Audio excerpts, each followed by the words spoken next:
Judge Roy Altman, I like to say he's my brother and my cousin, but he's not, took his incredible judicial knowledge and made it into a book, Israel on Trial. I have gone through this. It's an incredible work. So I highly recommend you purchase one, and he will sign it for you in the back. Judge Roy Altman was confirmed to a seat on the U.S. District Court for the Southern District of Florida. At the age of 36, he became the youngest federal district court judge in the country, the age of 36. And the youngest federal judge ever appointed in the Southern District. He earned his BA from Columbia University, which has changed a tad since those days. And he received his Jewish doctor from, not the Jewish doctor, the jurist doctor, this JD, from Yale Law School, which has also changed a bit since those days. And he became a federal prosecutor at the U.S. Attorney's Office.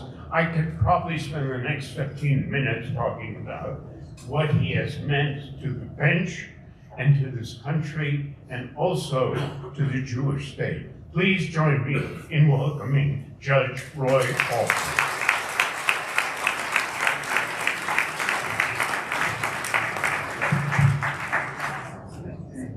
Nice to be back here again. Thank you, Alan. I've been all over the state of Colorado the last 3 days. Who knew it was so big? And I got to Steamboat, and I promptly stepped on a pile of horse poop. And they told me to tell you that Steamboat is the best mountain town in Colorado. And then I went to Telluride yesterday, and I was at a big church in town, and it was full of people, Jewish and non-Jewish alike. It was an amazing event, and they told me to tell you that Telluride is the best mountain town in Colorado. But I have a special place in my heart for Aspen, since it all started here with this series of speeches I gave, culminating in a speech I gave last year. I was reminded that Alan let me go over an hour last year, which he's told me under no circumstances will I be allowed to do again. But it's really, really nice to be back, and thank you, Alan, for saying nice things about the book. I'm actually not going to talk about the book because, well, I hope you all read the book.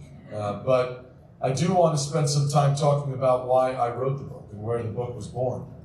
And I want to start on October 7th, because to my mind, October 7th was an inflection point in the history, not just of the Jewish people, but of Western civilization. And I think all of us remember exactly where we were on October the 7th. And it's important to talk about what happened on October 7th, because there are so many people who just either deny it or don't know the truth. On October 7th, they killed 1,200 innocent people. They butchered them in their beds. They beheaded them in their children's nursery. They exploded them as they held on to their grandchildren in their bomb shelters. And yet, in our Western campuses, at my alma maters, Columbia and Yale, we Jews became the oppressors. They raped dozens of Israeli women and girls. That's now clear beyond peradventure. In fact, we know now from a report from an NGO that came out on May the 12th of this year. Who's read the report? Anyone? One person? That's why I'm here. So you don't have to read the report. The report made clear that for the first time in world history since Rwanda in the mid-90s, one people engaged in the systemic crime of kinocide against another people. Anybody know what kinocide is? I'm not trying to ruin your night, but you deserve to know. Kinocide is the crime by which Hamas terrorists forced Jewish men in southern Israel to have sexual relations with their daughters at gunpoint. Systemically done. And yet, in our Western media outlets, we Jews have become the aggressors. They took 251 of us hostage. Septuagenarians, octogenarians, Holocaust survivors, and 24 infants and toddlers, including 2 boys, Kfir and Ariel Bibas, 10 months and 4 years old respectively. They have the ginger hair. Hamas claims, even today, that those 2 little boys were killed in an Israeli airstrike. Raise your hand if you believe that story. 4 separate coroner's reports independently reviewed the evidence and confirmed that those 2 boys were strangled by adult human male hands in a deep, dark hole, far away from their parents. And like the other 249 hostages who were held for hundreds of days, I've had an honor to meet with some of these hostages and their families over the last few years. And one of the things that has resonated with me is that so many of them say the women and girls were being sexually abused, the men were being beaten, turned upside down. If this is my courtroom, I'd have you executed, but we're in Colorado, I have no jurisdiction here. The men turned upside down, but they would think about one thing, and it was this: oxygen. And they would hold it there for as long as they could, because they weren't sure there would be enough oxygen down there for the next breath and the breath after that.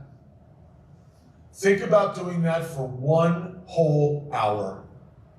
Think about doing that for 24 hours. Think about doing that for 400 days.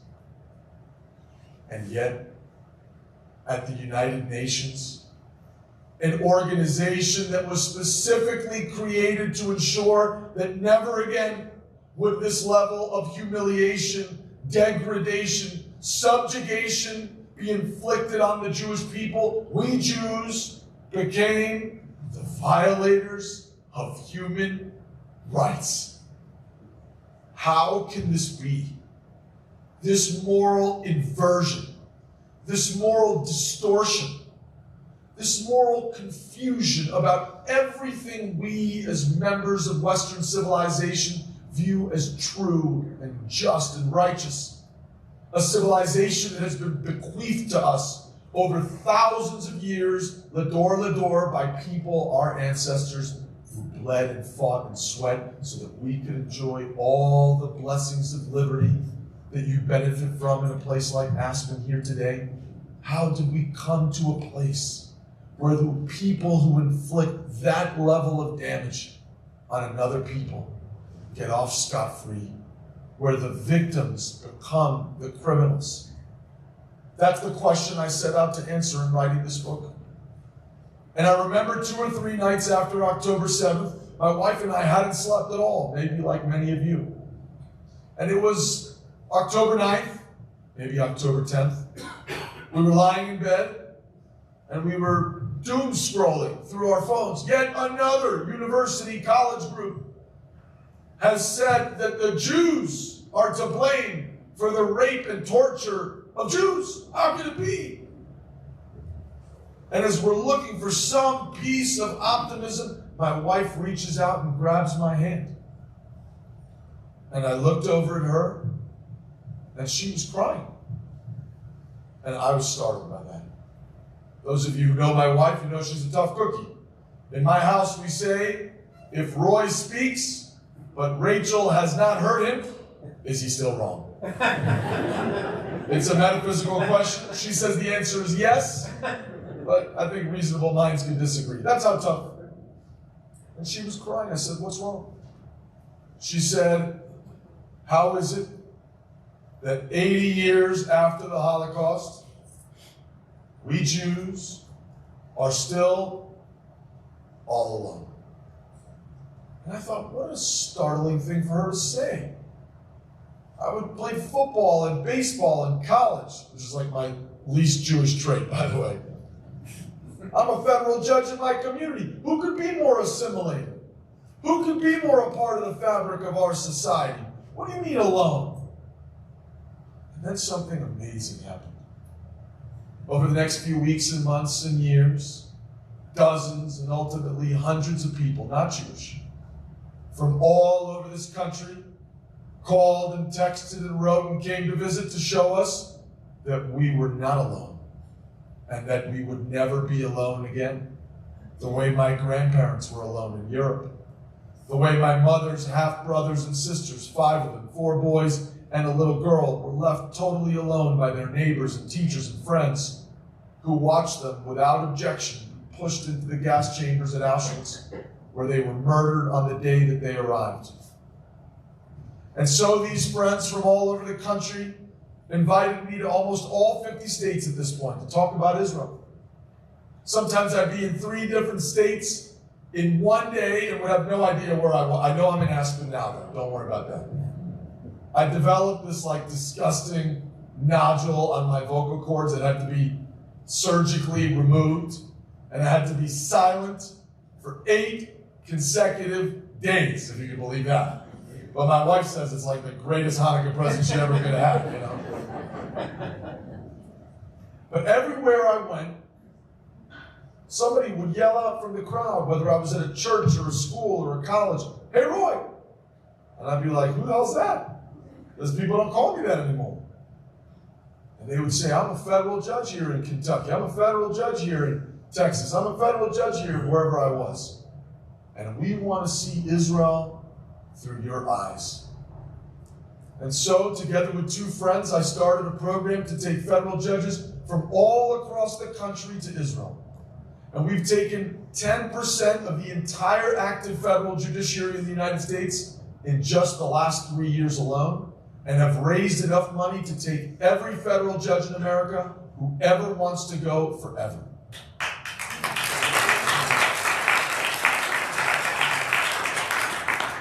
And then these judges would come back and something amazing would happen. On their own, they would go around their own states, barnstorming in schools and colleges and churches, talking about what they've seen. In fact, I was just up in the Upper East Side a couple months ago at the Altman Synagogue, and 2 non-Jews, packed with young people, actually, it was really nice. And 2 non-Jewish young men came up to me and said, "Judge, we had to meet you." I said, "What are you guys here for conversion? What are you doing here?" And they said, no, you took our judges that we clerked for to Israel. And I said, "So what? I brought them back safe and sound, in one piece, just like I promised." And they said, no, what did you do to our judges? I said, "What do you mean?" They said they came back from Israel with a PowerPoint presentation. They would force everyone to watch, all the other judges, the law clerks, the lawyers, the court security personnel. This is what's been happening with our judges. And then something else happened, actually quite recently. I started to get calls from these state Supreme Court justices. You've heard of these people? They're kind of like me, but a lot less powerful. And they would call and they'd say, "Hey, what's with the discrimination? How come you only take federal judges? What about us? We're important too." And I thought about it and I said, "I don't got time for you people, But they were very naggy, the Supreme Court justices, they're very naggy people. And so, recently I was in Texas, in Austin, and I gave a speech at the Texas Public Policy Foundation, and the entire front row was most of the members of the Texas Supreme Court. And I said, "What a bunch of suck-ups you are. I can't take you all anyway. I got to diversify among the states." So I said, "Whichever one of you is going to go, play rock, paper, scissors, and we'll figure it out, And then I went on with my speech, and I looked over, and 2 minutes later, 2 of them were going. And I was like, "Oh my God, these people." But I'm proud to say that we've now started a program to take state Supreme Court justices to Israel, and I'm leading the first trip October the 18th with 20 justices from 20 different states, and have raised enough money there to take every state Supreme Court justice in the country, whoever wants to go forever. And what happens is when these judges come back from Israel, many of them send me a letter. I don't tell them to send me a letter. On their own, they send me a letter. And these letters are beautiful letters on their letterhead, and they are amazing. And I framed many of these letters. I'm obsessed with these letters. Because, in the law we say if one person says something, we give it some care. But if two people who didn't get together say the same thing, 3 people, 4 people, well, you know that it's true. And these judges, although they're from different states, oftentimes didn't meet each other, were on different trips, they say the same thing in their letters. And on the whole, they say that aside from marriage and children and their appointment as federal judges, these trips to Israel have been the most transformative events of their whole lives. And they generally give one of 3 reasons for that. And it's those 3 reasons I want to share with you tonight. The first reason is that in Israel you see a people who are truly resilient, which is to say they're willing to fight, and in some cases die, for the Western civilization we all believe in. The Western civilization that birthed life into our soul and our society, and from which we all benefit on a minute-by-minute basis in this country. But to do it with love and optimism and hope for the future. On our first Judges trip, we went to Re'im, to the site of the Nova Music Festival massacre. Who's been there? But many of you, I'm sure, have seen it on the internet. The largest killing field of innocent Jews anywhere in the world since the Holocaust. 364 young boys and girls, beautiful people. And they built a powerful memorial for them there. A mound of dirt for each person who fell, with a wooden stick coming out of the mound and a piece of paper with a picture of the person who fell there, and a story about their life written by his or her family. It's very beautiful and sad. And we arrived at the site of the Nova Music Festival with 15 federal judges on our first trip. And we get to the festival site and we come off the bus and we're met by the overwhelming screams and sobs of a woman who lay prostrate over one of these mounds. And her family members were trying to pull her off, but she would not be moved. And she was digging her fingernails into the earth. It turned out that that was the mound of her son, and that it was his birthday that day. And she was screaming and sobbing, and it was inconsolable. And I thought, it's just so awkward to have these 15 federal judges standing over this lady. We got to get out of here. So I started moving over to the right, and I came upon a clearing, a meadow. And I instantly recognized where I was. Because you see, one of the things that we do when we bring the judges to Israel is we have them watch the 47-minute horror film of Hamas atrocities on October 7th, filmed on Hamas GoPro cameras and cell phones, and uploaded in many instances onto the victims' own social media feeds so that their parents and grandparents and friends could see the final and most horrifying moments of their daughters' and sons' lives as they went through their phones at the breakfast table. Because remember, this was 6:37 in the morning. And I'm proud to say that all of the judges have stood through this movie. Anybody here seen the movie? A few people. And at the end of the movie, an IDF soldier arrives at the scene of the Nova massacre, and he comes to the bar of the music festival. The bar was a long rectangular bar with a tented canvas roof surrounded by a low peripheral wall. And it was on that clearing where I was now standing. And you can see it all through his body armor camera. He arrives at the bar, and he yells out in Hebrew, Mishu Chai, Mishu Chai, is anyone alive? And then he leans over the low wall of the bar, It's unbelievable. Even now, piles of bodies of young people, young men, teenage men, hugging the girls in their miniskirts, all of them riddled in bullets and covered in blood. These were the bartenders of the party. And this IDF soldier, he can't believe what he's seeing. It's like Schindler's List, but in color. And you hear him in the video, he yells out, "Wow, wow!" It's that shocking. That's where we were standing. And as I started to look around and realize that I was on sacred Jewish earth, I thought I heard music. And I thought I was going crazy. But I looked up and then I saw them. 50 women in a giant circle. And one of them said to me, "Please join us." And so I did. And I got into the circle and we locked arms. And then I noticed that all these other judges from America, one from Colorado, by the way, were interspersing themselves along the circle too. And we all locked arms and we all began to sing. And do you know what we sang? We sang Hatikvah, the anthem of the Jewish people. And I thought, what an amazing symbol of these people. These 50 women, whoever they were, had left whatever they were doing on a Thursday in Tel Aviv and rented a big bus and driven it all the way down to the south by Gaza, which was less than a kilometer away, in the middle of an active war. And they came to this sacrosanct, blood-soaked Jewish earth, and they got together with strangers from America and locked arms and sang a song, not of hatred or of vengeance or vindictiveness, but of hope. Because that's what Hatikvah means. It means hope.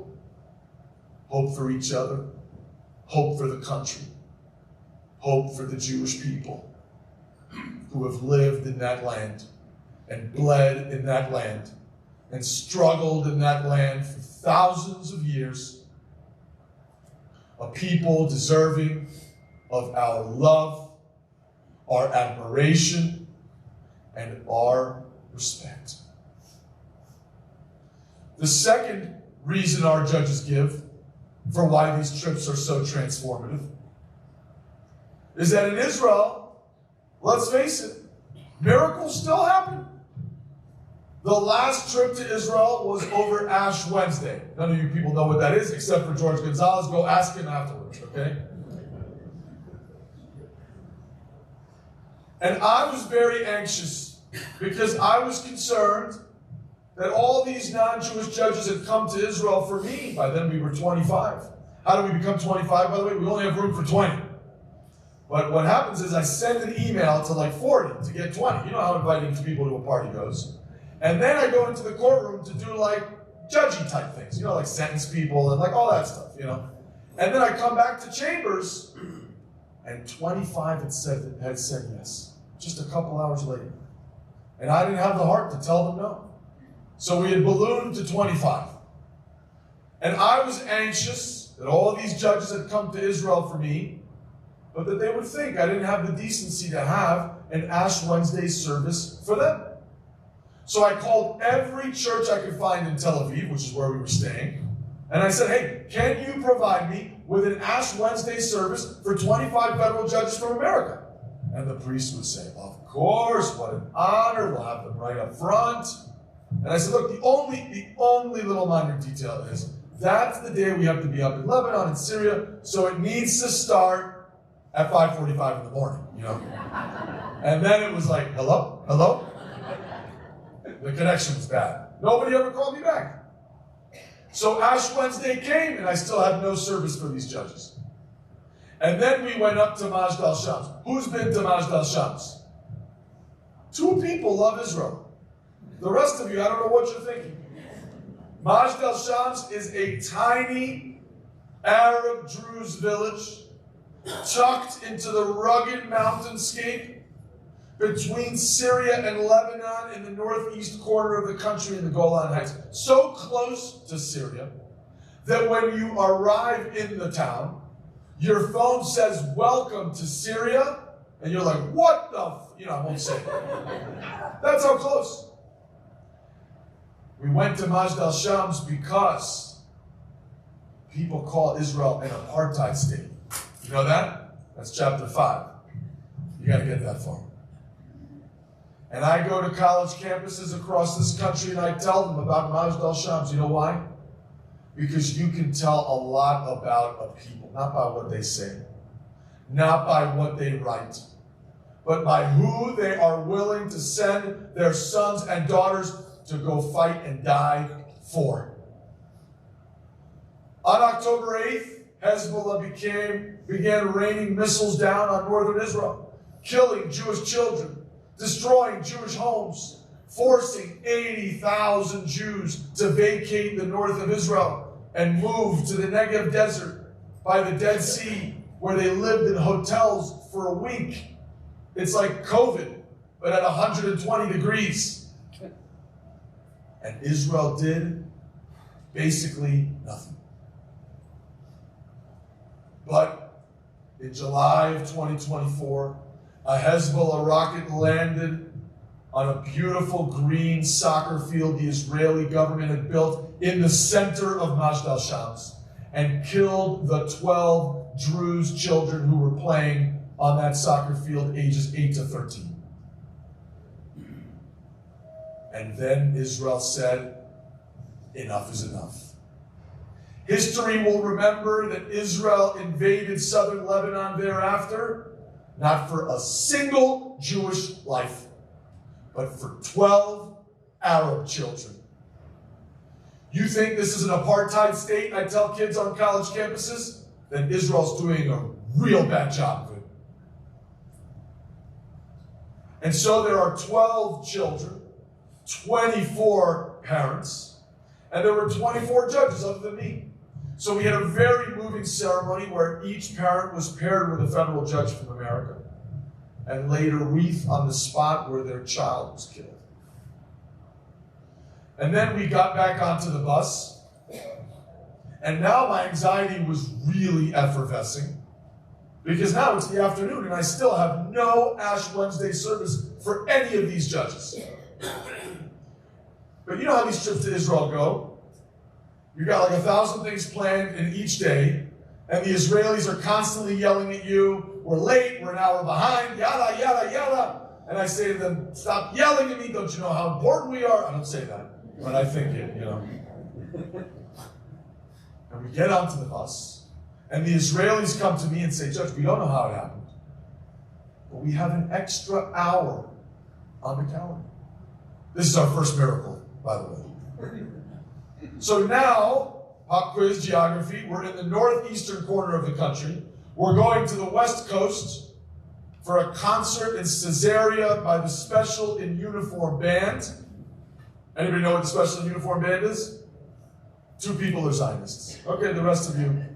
Bring me back next year and I'll have a whole lecture about Special in Uniform. An incredible program that no other army in the world has ever implemented to ensure that people with special needs in Israeli society, when they turn 18, get the same draft letter as people without special needs, so that they can both serve their country and partake of the socioeconomic mobility that army service provides. An incredible act of kindness and generosity by the Israeli people on behalf of their own. So we're about to drive to Caesarea. We have an extra hour on the calendar. And by the way, geography quiz. What's between the Golan Heights and Caesarea? What do you have to pass? No, it's the Sea of Galilee. The Kinneret. So I thought to myself, well, they got to have a church on the Sea of Galilee, So I type into my phone a very sophisticated search. Church, Sea of Galilee. And would you believe it, like 50 of these things popped up. So I called the first one, the Church of the Primacy of St. Peter. Anybody ever been to this church? I got to start leading trips to Israel from the Aspen Jewish community, because you guys have never visited this country, probably. The Church of the Primacy of St. Peter is an incredible church. I'll tell you about that in a second. I call the priest. He answers. I tell him, Father, I desperately need an Ash Wednesday service for 25 federal judges from America. And he says, praise Jesus. So I said, why praise Jesus? And he said, Judge, you're not going to believe me, but 15 or 20 minutes ago, my supervising priest came to me and said, Father, it's late. Whoever's wanted an Ash Wednesday service today has had one. Go home, and we'll see you tomorrow. And I said, he tells me, oh no, I have a premonition that I should stay for 15 or 20 more minutes. And then you called with 25 federal judges from America who desperately need an Ash Wednesday service. So I said, praise Jesus. This is our second miracle for those of you who are still scoring at home. So we drive to the Church of the Primacy of St. Peter. By the way, this is no ordinary church. This is a church that was built on the ruins of an older church, which was built on the ruins of a still older church going all the way back over 1,000 years. And by the way, no, the people who lived there were not Palestinians. There was no such thing as Palestinians back then. No matter what they want you to believe on TikTok, these were Jews who lived in a Jewish city, on Jewish lands, in a Jewish kingdom going back thousands of years. And this church, the stone walls of the church, if they're the edge of this bema, then the Sea of Galilee is here in the first row, lapping against the stone walls of the church. And behind the church is the Mount of the Beatitudes. You don't know what that is either? Ask George. The Mount of the Beatitudes is where Jesus gave the Sermon on the Mount. And he came down from the Sermon on the Mount and he was hungry, just like I'm going to be after this speech. And he had fish and bread with 7 of the disciples when he was resurrected, as the gospel tells us, but there was no table. So he ate the fish and bread off of a giant, gorgeous stone. And that stone is the center of the church. And when you come into the church, you see that the stone takes up about 1/3 of the space of the church. It's like when Odysseus built his home around the tree out of which he had whittled his bed, if you remember the Odyssey. Like that. Amazing. And we came in and saw this gorgeous, ancient, holy stone. And there are signs around the stone. They say Asuli Kanespo, but they're in Hebrew. And our judges from Colorado and Utah, they don't read Hebrew. So they heard about the stone and the gospel and the fish and the bread.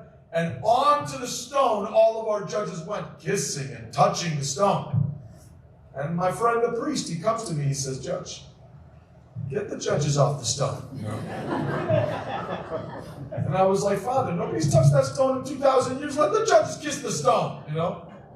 And then we had the most moving, the most inspiring, the most memorable Ash Wednesday, well, certainly I ever had, you know, Ash Wednesday service any of these judges had ever participated in. In fact, the chief judge of Nebraska bought a copy of my book for every one of the judges in Nebraska and sent them a letter where he talked about nothing else but that stone. The third and final reason our judges give for why these trips are so transformative is that in Israel, you can really feel our joint spiritual, national, and historical home. You know when, I guess I'm talking a lot about Jesus today. Sorry about that, Rabbi. I don't know where you are, but Jesus was born in Bethlehem, the house of bread in Hebrew. And when he was a young boy, they moved up to Nazareth in the north.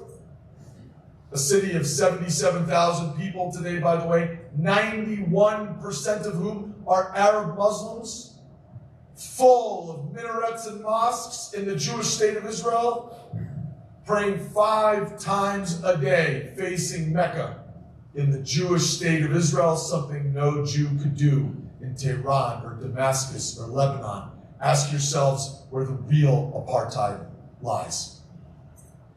And when he was in his 30s, he moved down from Nazareth to Jerusalem. And he came to Jerusalem, and you know the story. He walked up to the Temple Mount, and he argued with the money changers and the Pharisees, who he believed were not following the letter of the spirit of Jewish law. This all plays out in the gospel.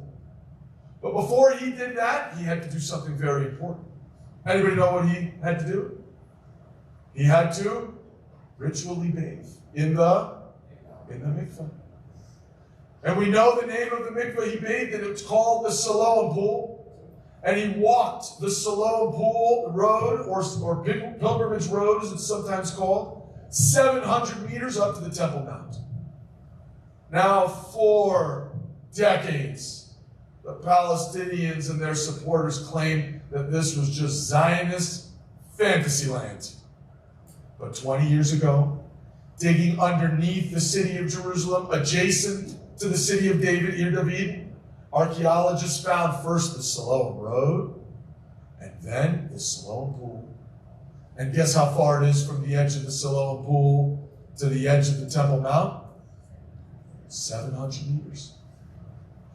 It's actually a cool time to be talking to you about it because Israel just announced that at the end of 2026 or the beginning of 2027, they are going to open up the Siloam Pool and the Siloam Road to the public so that for the first time in 2,000 years, you and your children and grandchildren will be able to walk literally the footsteps of your ancestors. Amazing stuff. But there are some benefits to being a judge. We've been down on every trip that we've been on, and it's amazing down there. It's dazzling and dank. It's dark, and the rocks are sweaty. You can picture it. And we're deep underground as they're digging and excavating. And one of our judges on one of these trips, he asked the tour guide, how far down would we have to go to touch the stones that Jesus himself would have walked on? And the tour guide said, no, you don't understand. These are the stones. And at that, all of the judges got onto their hands and knees and started touching the stones. And then I didn't want to be like the, awkward, weird Jewish guy, so I got on my hands and knees too, And then I turned and I locked eyes with one of these judges, not like in a creepy way, And he was crying. And he and I have talked about it many times since. And he said that in that moment, on that stone, deep underground in that tunnel, in that ancient holy place, he recognized for the first time that he thought he had come to Israel for me and my people and my heritage and my history, but that he would leave Israel and come back to America understanding that he had actually come to find his own people, his own heritage, his own history. Because the entire Judeo-Christian family of religions that built Western civilization, brick and mortar, it comes from one place, and that's the Holy Land. It comes from one country, and that's Israel. It comes from one city, and that's the city of David, in the heart of the ancient city of Jerusalem. And no judge, and no lawyer, and no human being with an open heart and an open mind who visits and sees it and feels it for themselves will ever miss that reality. So let me conclude with this. Every trip to Israel starts the same way, at Yad Vashem. You've all been to Yad Vashem. It's a long museum. You move from left to right with an open layout. And on the far left where you stand, there's a triangular wall when you enter. And a movie plays in black and white from left to right. And in that film, you see the entire rich vibrancy and diversity of Jewish life from before the war.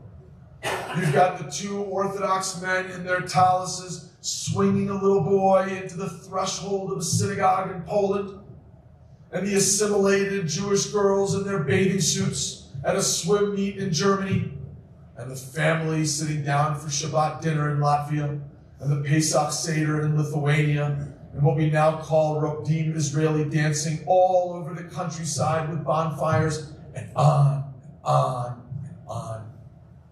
And then at the very end of the film, you see these 40 or 50 children gathered by these teachers or counselors, and they're putting them into nice, neat rows.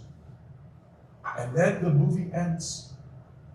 And you don't get to see what they're all gathering for. And our tour guide at Yad Vashem, he's the chief archivist of Yad Vashem, an amazing man. And he told us that a few years back they undertook a project to identify every face, every human, every soul in that film. And they managed it. And they went out to find them, and would you believe it?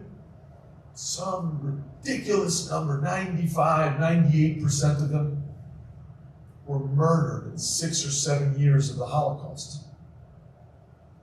And then you snake your way through the entire museum, and you walk through the ghetto at Warsaw, and the killing fields of Babi Yar, and the gas chambers at Auschwitz. And you come out all the way on the other side, the right side of the museum. And you can turn around and, since it's an open layout, see the movie still playing from left to right on that lefternmost wall where you left it 2.5 hours before. And just as you're about to walk out, there's a screen in black and white. And you look at it, and you recognize it again. It's those teachers again. And they're gathering those little 40 or 50 children again into nice, neat rows. But now you can see what they are. They are a choir. And they begin to sing. And do you know what they sang in 1933, 34, Germany? They sang Hatikva, the anthem of the Jewish people, long before the state of Israel was founded. The same anthem those 50 women and I had sung on that blood-soaked meadow after October 7th. And then you open those big glass doors, and there you have them. The foothills of Jerusalem, full of Jewish homes and Jewish schools and Jewish synagogues. Any Dollard can understand the symbolism. If the army of the Jewish people had existed in 1933, those 50 children would have lived. If the army and nation state of the Jewish people had existed in 1933, those rich and vibrant Jewish communities all across Europe, the Orthodox and the assimilated, the Rokdim and the Shabbats that had existed in the countryside for thousands of years. You think you're assimilated in America? You've been here a couple hundred years. We're a drop in the bucket compared to them. And just like that, they were gone. If the army and nation state of the Jewish people had existed in 1933, those vibrant, assimilated Jewish communities would have survived. So always remember this. On October 8th and 9th and 10th, we, the judges of the United States, we put our robes on. We went into our courtrooms and did the people's business just as we do every day. And you who are lawyers and dentists and doctors and businessmen and women, you went to your offices and you met with your clients and your customers and your patients much as you do every day. But remember that on October 8th and 9th and 10th, the judges of Israel put their robes aside. The lawyers and the dentists and the doctors and the businessmen and women of Israel, they turned off the lights of their businesses. They closed the doors of their offices. And they went home to their families and they grabbed their rifles and they kissed their wives and their children goodbye. And they went off to Gaza to fight. And in the case of over 1,000 of them, to give, in Lincoln's words, the last full measure of devotion for their people. They ain't never coming back, folks.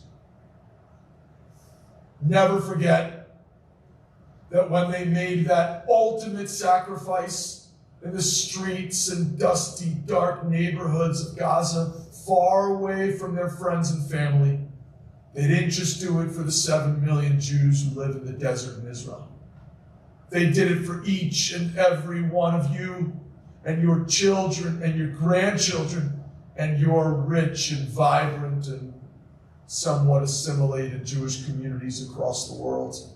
And no matter what you see in the New York Times or what you see on TikTok or on the internet, don't ever let them make you forget that.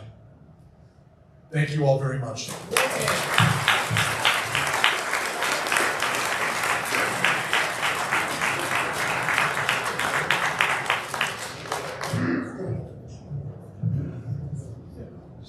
See what I mean?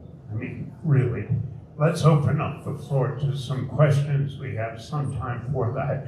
If you have a question, please raise your hand, and I will be, there you go, real close to this.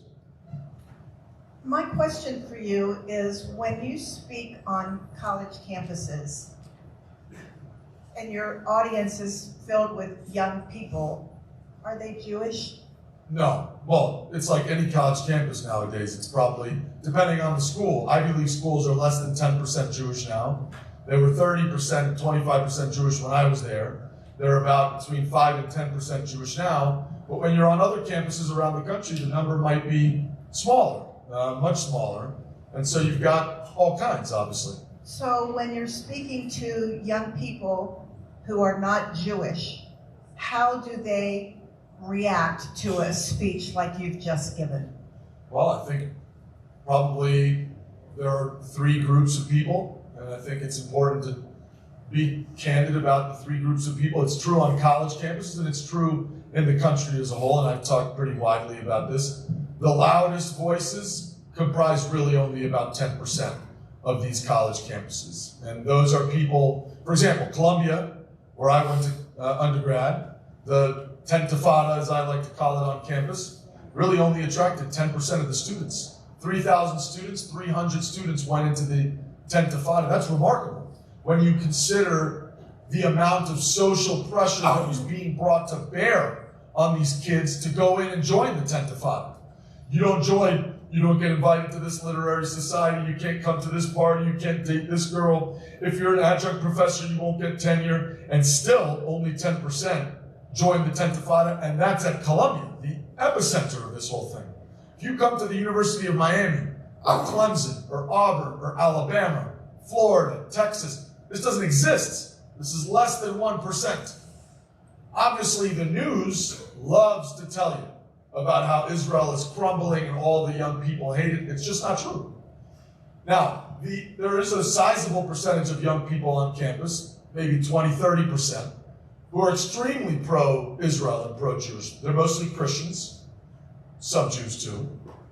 And they're very pro-Israel, pro-Jewish, pro-America. They're deeply patriotic at their rallies. They have 2 things all the time, Israeli flags and American flags. It's very important to remember. When you go see these pro-Palestinian rallies, you see Palestinian flags, and if you see Israeli flags or American flags, it's because they're being trampled upon and burned. At the pro-Israel, pro-American rallies, you always see 2 flags, Israeli flags and American flags, and that's not lost on a lot of people. But then you have the big, broad middle, 60, 70% of these campuses and the country as a whole. Who are these people? If they're in school, they just want to go to class. They want to get good grades. They want to meet girls. They want to have their team win on Saturday night. They want to get a good job. If they're in the workforce, they want to have a good job. They want to send their kids to safe and secure schools. They want to get promoted at work. They're all of us. They want what we want. And they're not super concerned and obsessed with a teeny tiny country smaller than New Jersey, thousands of miles away, populated by 7 million Jews. Why should they be? They got bigger problems. Every poll, by the way, shows that Israel, Gaza is way down on almost everyone's list of priorities in the electorate. That's not true on TikTok, because that's not what the Chinese government wants you to see. It's not true on Al Jazeera and its many, many offshoots. But those people in the broad middle, if you were to drill deep into the soul of America, and you were to say, what do you find there? You would find someone who follows the rules. That is the core essence of the American. And so it's on us to go out and show them, not based on polemics, vitriol, diatribe, emotion, but with reason, facts, and common sense. that on one side of this struggle are people who follow the rules and who are in every way an emblem of the things we believe in. And on the other side isn't just people who violate the rules, isn't just people who ignore the rules. It's people who want to destroy the entire rule-based order upon which our society was founded and on which all of our benefits and privileges have been propagated. And if you show that broad middle of Americans that, with logic and common sense, they will be persuaded. I can promise you that. I was in Telluride last night at a big group. Only one person in the room was there, so they can confirm. Big group at a church, mixed crowd. Very liberal people, not so many conservatives, but it's Telluride. Jews, lots of non-Jews. People confused about Israel, people maybe antithetical to Israel, people supportive of Israel. At the end, I had unanimously, not one person came up to me to say anything but, I stand with Israel, or they would say, like they've said to me since they've read the book over the last few weeks and months, there were a lot of things I didn't know about Israel that I learned from you today, and I'm not going to say and think those things again. So I think the broad middle are the people that we need to be convincing, and they are open faith and good-hearted Americans who will be persuaded if we show them based on facts and logic. I hope I answered your question. Next question. So I loved your speech, but what I don't understand is, as we see what's going on in politics and who's getting elected right now in the primaries, how do you square that with what you just said about? So I really can't talk about politics just because of my role, but I'll just say that America is a humongous place with very diverse opinions, and that's a good thing. We as Jews should be supportive of debate and discourse at every level and in every corner of the country. And that means that in some places, people are going to be elected that you don't like, but in other places, people are going to be elected that you do like. And it's important to say that in the last month, although it's not in the New York Times, because again, they want you to see a particular worldview, that over and over again, people who agree with your view of the world have defeated people who don't. Like Richie Torres, who won by 30 points, being an outspoken advocate of Israel. Like in Kentucky, where Thomas Massey, on the Republican side, a virulent anti-Semite, was defeated in a primary. Again, it's not getting as much attention as the ones that we want to say, can you believe that? But it's happening all the same. And then there are the many, many races across the country, in Florida and Alabama and Texas, etc., where that's not even on the ballot at all. Despite all of the TikTok and social media pressure against Israel for 3 years, that's not even on the ballot at all in the vast majority of races in this country. Think about that. We'll take one more question. I think up Just here want to there's a remind. Alan, there's one right here. Yeah. Oh, Just want to remind. Hey, come on, Alan. Good just to want get to it remind together. you about his book that just came out the past couple of months that is available in the back, and the judge will be happy to sign that for Looks you. like somebody's already signing them over there. I don't know who that is. Even I better. must know my signature. Last question here. Judge, thank you for your great work, and I'm speaking to you. My question will be as an Israeli, as an American Israeli, and your work is as a private citizen. Is the government of Israel somehow supporting you in your work, somehow is getting involved, or somehow collaborate with you? Because we got the worst PR coming from Israel. The worst. We don't have PR. So what you do is bucket. It's a drop in the bucket, but it's so important. So if the government of Israel not helping you, how do you see this going forward?